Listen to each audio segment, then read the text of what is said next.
Corporate America built too many offices, and now those empty spaces are turning into financial landmines. Landlords, lenders, and even city budgets are feeling the pain as their tenants disappear. And if the market breaks, it could ripple through the entire commercial real estate system. Could this be the next 2008?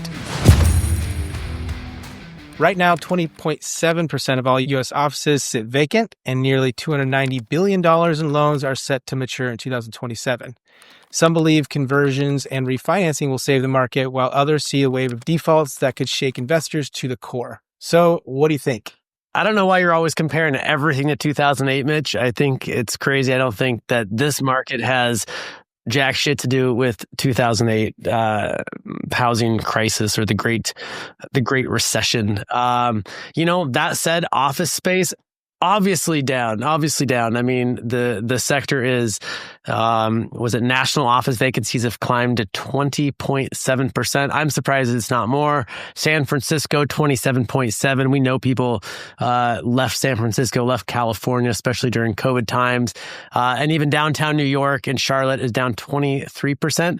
That doesn't surprise me. I mean, it's office. I mean, I think 2020, was a big indicator that like people didn't need to be in these physical buildings. A lot of businesses had tens of thousands of square feet that they had people working in cubicles and office space that it just wasn't needed. I mean, I think, as crazy of a time as 2020 and all this COVID stuff was, I think it actually opened the eyes to a lot of people in the real estate world that we don't need all these office spaces. And yes, I know that a lot of people are coming back to work. I mean, it's 2025. People have been coming back to work. And I know there's an aspect of, putting people in the building together. And I guess more from I also think, though, are we going to see a double punch from AI? Because, you think about, and again, AI is a big topic right now, but it should be because this is bigger than the internet or bigger than the industrial revolution. Is AI going to gut these businesses so much that a business that ran on 100 people in an office now runs on 8 people from home? So I also look at the office spaces it's just under attack. Whether or not we saw everyone go home at COVID and then, a portion of those folks came back, I feel like AI is going to hit, it's going to be the second blow. In other words, it's going to be the second punch that could knock out a ton of office space. Now, does that mean that there's a huge collapse of the marketplace in 2008? I don't think so either. I think that comparing to '08 is comparing to a very different time in history. We had terrible underwriting. My cousin was working at a gas station and bought 3 homes. Okay, that's not happening today. It's a different market today. But I think that when you look across real estate asset classes, different asset classes are under attack while other ones are in higher demand and are doing well. I would say that MHP, mobile home parks, we invest in. I know you have some triple net you have solid businesses. That's different. Industrial space is a lot different than hey, these folks are coming in to sit at a desk. And so I do think that office space could be under attack, but I do not think it's going to take down the entire market. I think what's going to probably happen is there's going to be entrepreneurs that come in and understand how to retrofit that area and turn it into housing or turn it into maybe industrial or print and ship shop, something other than, hey, I'm going to go sit at my desk. I think it absolutely has to happen. I mean, according to Reuters, 149 million square feet of office space is slated for conversion right now. So 149 million, almost 150 million square feet of office space. And I agree. I mean, between, COVID and people not needing to be in the office and a lot of these businesses realizing that they don't need people in the office. And now with AI coming, these properties, I mean, some of these are valuable properties, valuable locations. They're going to need to be converted into something. So yes, some of that's going to be other commercial type spaces. Some of that may be residential spaces. We're starting to see that in some different markets, but it's also why I like sticky tenants. I mean, when I look at tenants, whether it's the mobile home park space, this is, low cost living for those tenants. They're sticky. Oftentimes, I know with your mobile home parks, my mobile home parks, they're majority tenant owned homes, right? So these tenants actually own their homes and they're paying space rent. This is an affordability play. Those tenants are really sticky. When I look at my commercial tenants, I'm looking at, a lot of my tenants are manufacturing tenants. They've put millions into the infrastructure and the operations of their business. They've been in business a long time. And yes, they have employees, but these aren't, 500 cubicles of people just, pushing buttons, and even if that goes to AI, they're still going to, and robotics, they're still going to need to be, have large spaces for the manufacturing of their products. So, not that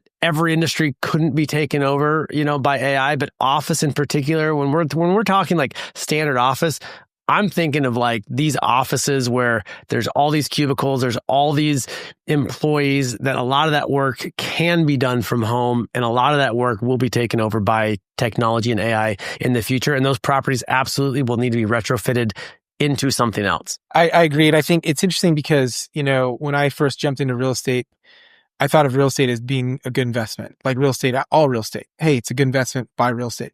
As I've learned more in my journey, I realized that asset classes are very different. You think about like the internet with the last big wave, we'll say with technology was, arguably was the internet coming online, right? Early 90s or late 90s, I guess, early 2000s.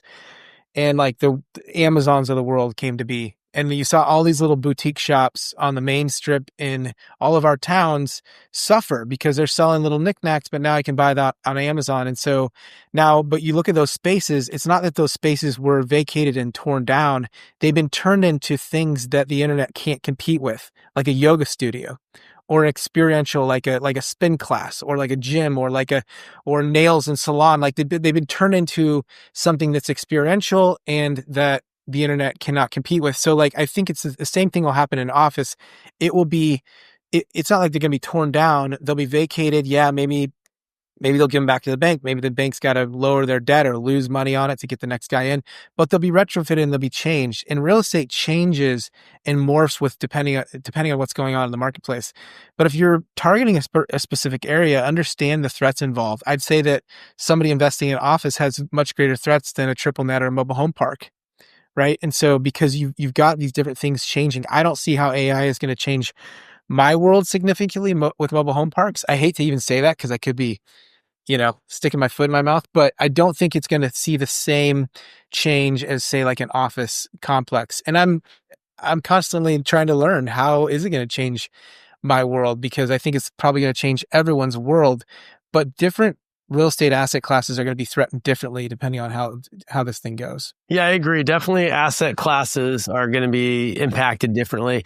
And then even office, even when calling something office, like there's medical office space, right? That's different than, say an accounting firm that has, 100 accountants working, in a small office space. So, I know some investors that have it's technically medical office space, but in their practice, in their business, people are physically coming in there every single day.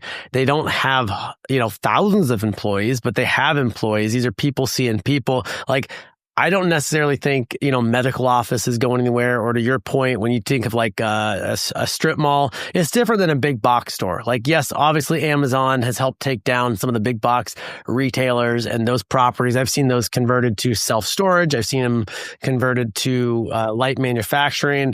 I mean, who knows? Some of those might end up being, I know people are looking at properties for data centers for AI. So like that's going to be a big opportunity in some of these large spaces. But I think, again, it goes back to like, who's a sticky tenant? I love, your strip mall example. Like, I don't own any strip malls. I have some investor friends that do, and they are, they're buying properties that at this point you physically have to go into. Like you say, like, a bar, they want to drink a beer. They have to go into the bar. They want to get their nails done. They have to go into the salon, whatever it might be. So I think, it still comes down to how sticky is the tenant, and over every asset class. I don't think any of us can predict the future. But I think we can kind of see where the puck's going and position ourselves to make smart decisions based on the current environment and what we think the near future environment's gonna hold. Yeah, it's interesting to zoom out for a second and look around and try to understand. Again, you can't predict it, but you can definitely look for signs and signals. And I look at most real estate as being something I don't want to be a part of. And it's interesting because, like, look at self-storage, for example. Yeah, people make money in self-storage, but like you can build self-storage very easily. Therefore, supply can come online very easily and crush margins. So I look at that and I go, well, gosh, even if I was in a marketplace that had very low supply, supply is not hard to bring online. Therefore, my margins could be squashed. Again, people make a ton of money in all asset classes, but this is the way I look at it. Or you look at, office space, like we just talked about. There's a ton of threats on the horizon for office space. So I'm always trying to look inside of real estate and look at all the asset classes. Maybe there's 10 or 20 or whatever number of them, and try to understand, hey, who's the most sticky? Which one's going to be threatened the less from, say, AI or an oversupply situation, an overbuilt situation? What's going to be threatened the least from, say, high inflation like we had a couple years ago? I think the US is on this track where it's like we'll get inflation in check, and then we'll have something happen. And we'll probably see the printing of capital again under some administration, who knows, left or right or middle, whatever, where we'll see inflation go up again. And that's going to hurt properties that have huge expense columns like apartment complexes. So I think looking at the entire picture and saying, where do I want to go build my empire? How do I do that? How do I mitigate risk? Not take it away, but mitigate it. And how do I do that? By understanding what potential threats are on the horizon. I think that's an important thing. And that's like the next level investing. The first level is like, hey, just learn the fundamentals and try to understand it. The next level is like, what asset class are you going to pick and why? And why does that, why do you feel like that asset class is going to build the life you want to build? And can you mitigate risk along the way? Yeah, I agree. I think choosing an asset class, knowing that asset class, I've kind of gone through different periods where I really hyper focus on specific asset classes, and I'm invested among multiple asset classes, right? But I also think it's also a way to play good defense. I mean, the offense is buying properties on solid cash flow fundamentals, buying properties that put money in my pocket every month. But I also spread that risk out. Some of that's through different locations. Some of that's through different asset classes. I still hold some of my original small multifamily properties. I still hold a lot of my mixed use type properties where it's, part residential, part commercial. And I still invest in, large commercial assets today. And I think when people think diversification, they sometimes think like, okay, the real estate market, the stock market, maybe gas and oil. Like, I think there's an opportunity and to diversify within real estate as well. Not all real estate's created equally.